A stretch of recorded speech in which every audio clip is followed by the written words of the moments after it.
대통령 후보는 쏟아지는데 과연 나는 누구를 뽑아야 할까 많이 고민되시죠? 이름은 아는데 막상 어떤 사람인지 잘 모르겠다. 공약은 들어봤지만 그 사람의 진짜 이야기가 궁금하다. 그렇다면 잘 오셨습니다. 저희가 오늘 깔끔하게 정리해드리겠습니다. 대선 후보 프로필 떠먹여드리는 시간 지금 시작합니다. 자, 영남일보 박지일 논설실장님 그리고 대구가톨릭대 장우영 교수님 모셨습니다. 안녕하십니까? 어서 오십시오. 예, 안녕하세요.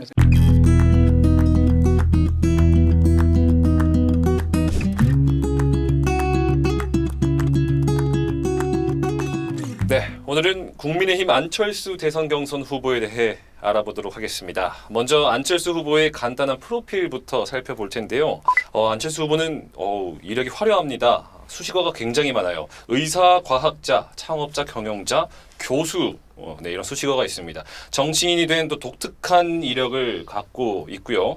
안 후보는 1962년 부산 출생입니다. 서울대 의대 졸업 후 의과대학 교수로 재직하다가 한국 최초로 V3라는 컴퓨터 백신 프로그램 개발했습니다. 이후 안철수 연구소, 현재 안랩을 창업하면서 이름을 알렸고요. 정치권에는 2011년 서울시장 보궐선거를 계기로 뛰어들었습니다. 주로 제3지대에서 정치활동을 이어가다가 현재는 국민의힘 소속으로 대권에 다시 도전하고 있는 그런 상황입니다.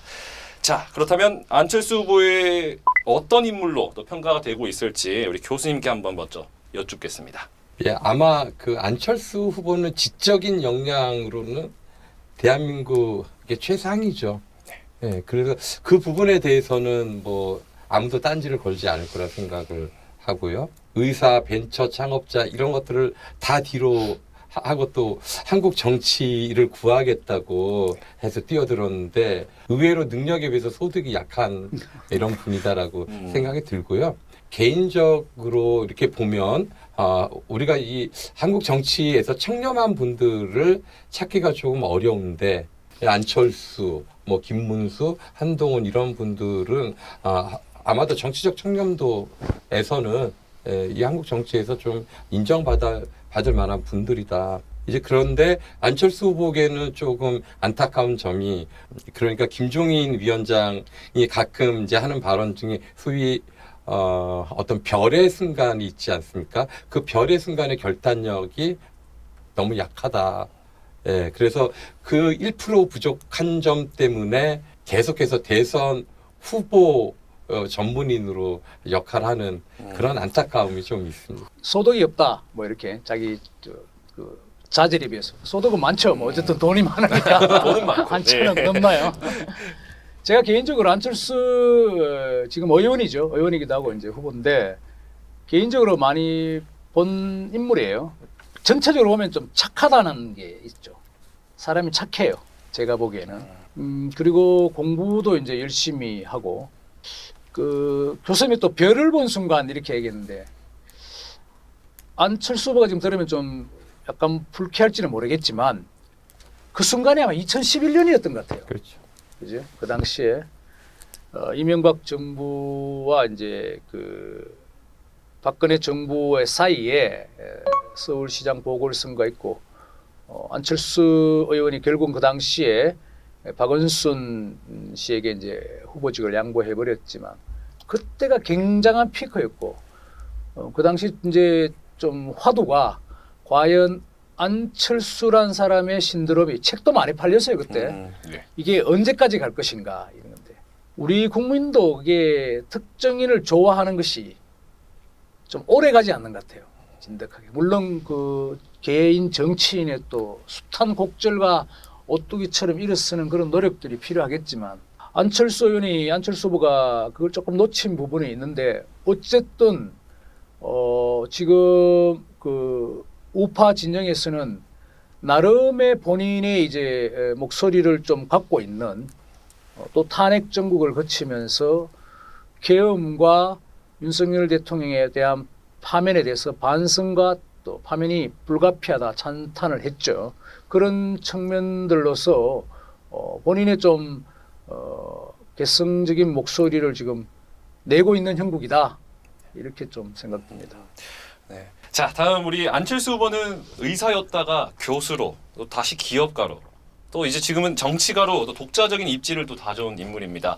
네, 그렇다면 지금까지 쌓아온 성과와 또 그의 한계가 있을 것 같은데요. 어떻게 평가할 수 있을지 먼저 실장님께 여쭤보겠습니다.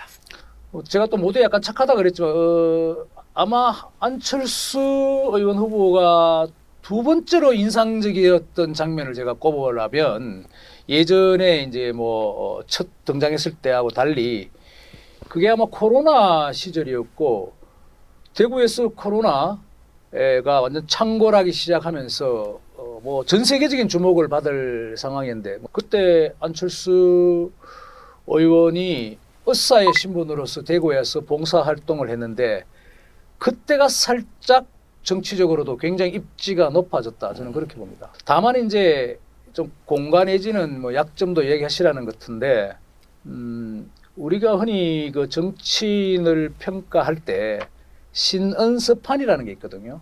신은 이제 몸가짐이 뭐 반듯하냐는 거고 언은 말을 잘하느냐는 것이고 써는 뭐 옛날에는 글을 잘 쓰는 장엄급제하면 글을 잘 쓴다는 것인데 어쨌든 그건 지식 측면이고 판은 이제 판단력인데 뭐 정치적으로 보면 통찰력이랄까 정책 결정에 대한 기민함, 과감성 뭐 이런 것을 말할 수 있을 텐데 근데 그 중에서 제가 가장 좀 이 대중 정치에서 중요한 게 뭐 교수님도 잘 아시겠지만 말 잘하는 거거든요 결국은. 맞습니다. 그 부분에서 안철수 의원이 조금 오히려 과거보다도 좀 약간 그 전달력이 조금 떨어지는 부분이 있어요. 조금 안타까운 부분인데 본인의 그 마음과 달리 나머지는 그 이외에는 나머지는 뭐 굉장히 훌륭한 정치인이다 생각하는데 그 부분을 어떻게 하든 좀 보완했으면 싶은 좀 안타까운 심정이 있어요. 네, 잘 들었습니다. 자, 우리 교수님도 우리 안 후보의 정치적 공과를 또 어떻게 보시는지 또 그런 평가가 이번 대선 레이스에 어떤 영향을 줄지 의견 한번 부탁드리겠습니다. 저는 개인적으로 그러니까 2000년대 한국 정치에서 개인 정치인이 화두를 던져서 이 한국의 정치상을 바꿔내는 이런 신드롬을 일으킨 정치인이 두 명이 있다고 봐요. 그래서 이제 2002년도 대선에 등장했던 노무현 이제 그 당시의 슬로건이 정치개혁과 지역주의 타파였잖아요. 이제 그 당시에 노무현 후보가 대선에 출마하겠다고 기자회견 하는데 현역 의원이 딱 한 명 있었습니다. 이제 그분이 천정배 의원이고 나중에 법무부 장관을 하시죠. 그러니까 그만큼 이제 세력이 약한데 일 개인의 힘으로 화두를 던지고 이제 그냥 집권하는 그런 사례가 됐고 이제 그 두 번째 근접했던 이 사례가 안철수가 이제 2011년도, 12년도에 던졌던 소위 그러니까 새정치 화두였잖아요. 예, 그런데 거기서 새정치가 뭐냐라고 하는 논쟁들, 그 다음에 제도권 안에 세력이 없는 상황에서 신드롬과 바람을 가지고만 이 한국 정치를 넘어서겠다고 이제 한 탓에 결국에 민주당을 넘지 못했죠. 그 당시에 어떻게 해서든지 승부를 받더라면 아마 안철수의 운명이 어찌 되었을까 이런 생각이 듭니다.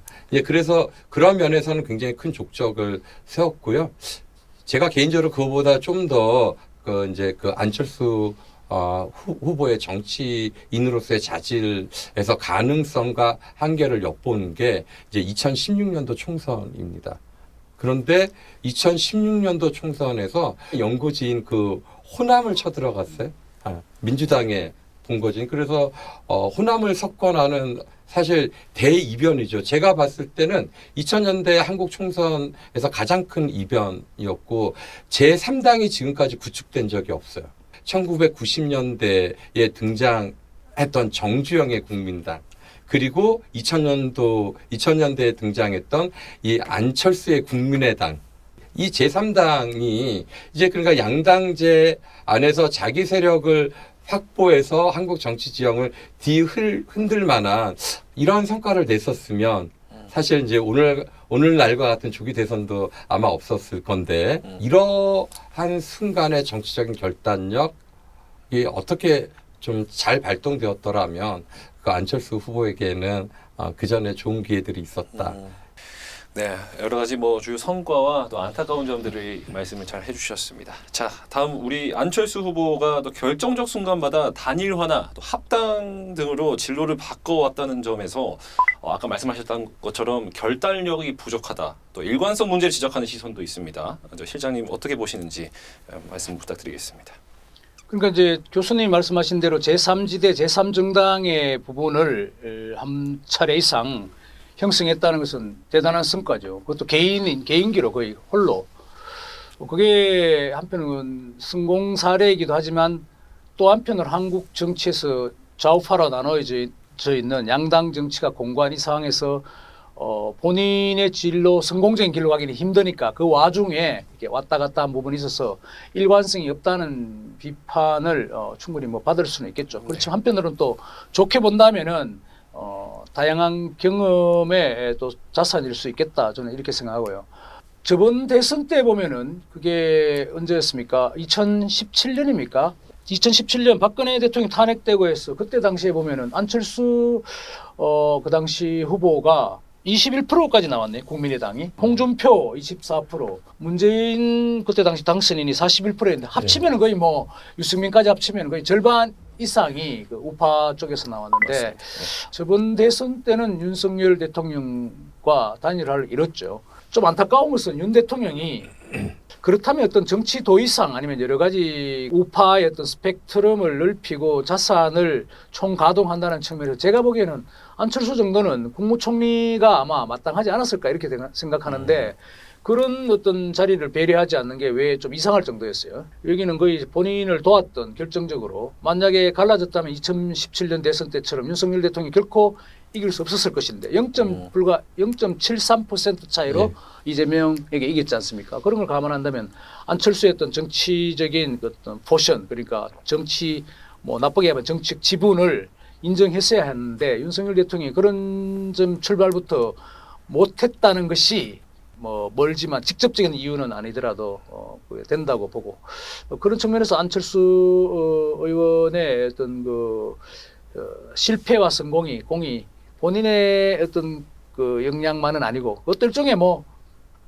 정치적 운 상황 이런 수도 있겠죠. 네. 후보 단일화에서 안철수 후보는 항상 논쟁을 불러일으켰죠. 이제 그래서 이름을 빗대어서 철수 또하니 뭐 이런 네. 비아냥을 듣기도 했는데 사실 우리가 이제 후보 단일화의 성격을 잘 봐야 될까요? 그러니까 단일화라고 하는 것은 그 개인이 최대의 권력 의지를 발동시키는 겁니다. 그러니까 내가 이제 승리하겠다는 확신과 전략을 가지고 이렇게 하는 거지 이제 그걸 일종의 시뮬레이션 하는 방식으로 할 수가 없다. 우리가 사회생활에 이번에는 내가 양보하면 다음엔 나의 차례가 오겠지. 아니면 이 게임의 룰이 나한테는 너무 불리해. 그러면 난 빠지겠어. 이러한 식의 접근은 사실 정치권에서 통하지가 않거든요. 그러니까 문재인 이제 후보하고의 2012년도 단일화에서의 그 후퇴한 것들 아마 안철수 후보의 인생에서 가장 뼈아픈 측면일 수가 있습니다. 그때는 패배하더라도 끝까지 최대 접전을 이루는 게 안철수 신드롬 플러스 추가적인 정치적 자산을 확보할 계기였는데 이제 그것을 오히려 더 많은 점수를 까먹게 되죠. 그리고 그때 보면 문재인 후보하고 선거운동 할 때도 굉장히 소극적으로 하고 미국으로 건너가고 이런 행태가 오히려 이게 보면 정치적인 아량이 넓지 못하구나라고 하는 그런 오해를 또 불러일으키기도 했고요. 이제 그 박근혜 대통령 탄핵 국면에서의 그 후보 단일화를 시도하지 않은 것은 그거는 이제 그 안철수 후보한테 굉장히 큰 다행입니다. 만약에 그 탄핵 국면에서 그것도 국민의힘 후보하고 단일화를 했다 그러면 이번 탄핵 국면에서 본인이 운신할 수 있는 그런 기회를 아마 스스로 걷어찼을 것이고요. 윤석열 단일화에서도 아쉬운 점이 있습니다. 각서를 쓰지 않습니다. 우리가 각서라고 하는 것은 일종의 사회적인 공증 절차거든요. 그 2022년 대선에서의 단일화의 성격은 그냥 사인 간의 계약 관계로 끝이 납니다. 그래서 저는 그 각서를 쓰지 않는 단일화를 보면서 나중에는 아마 안철수 후보가 후에 막급할 것이다. 써주기 싫은 계약서도 받아서 품고 있다가 활용을 합니다. 이번엔 스스로 그거를 포기를 합니다. 그러니까 단일화에 근접하는 권력 의지나 전략에서 일관되게 문제점을 노출했다. 각서를 써도 안 되잖아요. 각서가 폐기되고 각서가 있느니 없느니 서로 부인하고 이러잖아요. 그 부인하더라도 일단 쓰고 보자. 쓰는 것이 훨씬 더 유리했을 것이다. 이제 안철수 후보가 내세운 정치 지향점이나 뭐 이런 추구하는 가치가 있을 것 같습니다. 그런 측면에서 어떤 걸 특히 주목해 봐야 될지 한 평가를 부탁드리겠습니다. 네. 이제 안철수 후보가 과거에 가졌던 매력, 이제 새정치라고 하는 슬로건, 이거는 흘러간 노래가 돼버렸고요. 어찌 보면 안철수 후보 자신이 새정치의 대상이 될 수도 있습니다. 좀 무서운 이야기네요. 예. 그리고 지금은 우리가 비상한 국면에 선거를 하기 때문에 사실 지금 국민의힘 후보 중에서 아마 본선전에서 자기 이야기를 떳떳하게 할 수 있는 후보가 사실 많지 않죠. 유권자를 대상으로 하기 때문에 한동훈, 안철수 이 정도. 근데 안철수 후보의 세가 너무 약해요. 그리고 우리가 대선의 프레임이 어떻게 갈 거냐. 이제 진보 진영에서는 또 하나 제3의 영역에서는 아예 이번 기회에 양극화를 청산하자. 그리고 사회 대개혁으로 가자라고 하는 프레임인데 이 두 개의 프레임이 작동하려면 기본적으로 탄핵에 찬성해야 됩니다. 비상계엄에 반대해야 됩니다. 이런 면에서는 한동훈과 안철수의 강점이 있는데 안철수 후보는 그래도 과거 2010년대의 안철수가 지금 아니기 때문에 이게 선거를 통해서 자기 비전을 실현하기는 제가 봤을 때는 좀 타이밍을 많이 놓쳤다라고 이렇게 생각을 하고 있습니다.